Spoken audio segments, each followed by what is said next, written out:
Hi mind tax Kannada ಚಾನಲ್ಗೆ ಸ್ವಾಗತ. ಇವತ್ತು ನಾನು ಮಾತಾಡಬೇಕು ಅಂದ್ಕೊಂಡಿರೋ ವಿಷಯ ಏನು ಅಂದರೆ, ಫಸ್ಟ್ ಸ್ಟ್ಯಾಂಡರ್ಡ್ಗೆ ಸ್ಕೂಲ್ಗೆ ಸೇರಿಸ್ಬೇಕು ಅಂತಂದರೆ ಏಜು 6 ವರ್ಷ ಆಗಿರಬೇಕು ಅನ್ನೋದು ಗೌರ್ಮೆಂಟ್ ರೂಲ್ಸ್ ಮಾಡಿದೆ. ಈ ರೂಲ್ಸು ಆಲ್ಮೋಸ್ಟ್ 2020 NEP ಏನು ಬಂದಿದೆ ಆವಾಗಲಿಂದನೂ ಜಾರಿಲಿದೆ. ಆದರೆ ಗೌರ್ಮೆಂಟ್ ರಿಲ್ಯಾಕ್ಸ್ ಕೊಡ್ತಾ ಇತ್ತು. ಈ ವರ್ಷ ಅದನ್ನು ಮ್ಯಾಂಡೇಟ್ರಿ ಮಾಡಿಬಿಟ್ಟಿದ್ದಾರೆ, 6 ವರ್ಷ ಆಗಿರಲೇಬೇಕು ಅಂತ. ಸೊ ಇವಾಗ ನಾನು ಬೇರೆ ಪೇರೆಂಟ್ಸ್ಗಳ ಮುಂದೆ ಯಾರು ಸ್ಕೂಲ್ಗೆ ಸೇರಿಸ್ಬೇಕು ಅಂತ ಅಂದ್ಕೊಂಡಿದ್ರು ಅವ್ರುಗಳಿಗೇನು ಹೇಳೋಕ್ಕೆ ಇಷ್ಟಪಡ್ತೀನಿ ಅಂದರೆ, ಮಗುಗೆ ಸ್ಕೂಲ್ ರಿಓಪನ್ ಆಗೋಕ್ಕೆ ಮುಂಚೆ ಒಂದು ಡೇಟ್ ಕೊಟ್ಟಿರ್ತಾರೆ ಸ್ಕೂಲ್ಗಳಲ್ಲಿ. ಇವಾಗ March 31, May 31 ಅಂತ ಕೊಡ್ತಾರೆ. ಆ ಡೇಟ್ ಒಳಗಡೆ ಮಗು 3 ವರ್ಷ ತುಂಬಿದೆ ಅಂದರೆ ಮಾತ್ರ ನರ್ಸರಿಗೆ ಸೇರಿಸಿ.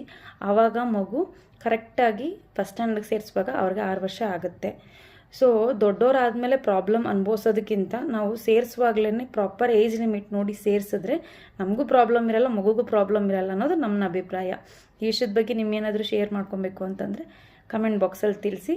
ಮತ್ತು ಸುಮಾರು ಜನ ಪೇರೆಂಟ್ಸ್ಗಳು ಅಡ್ಮಿಷನ್ ಮಾಡ್ಕೊಬೇಕು ಅಂತ ಅಂದ್ಕೊಂಡಿರೋರಿಗೆ ಈ ವಿಡಿಯೋನ ಶೇರ್ ಮಾಡಿ. Thank you.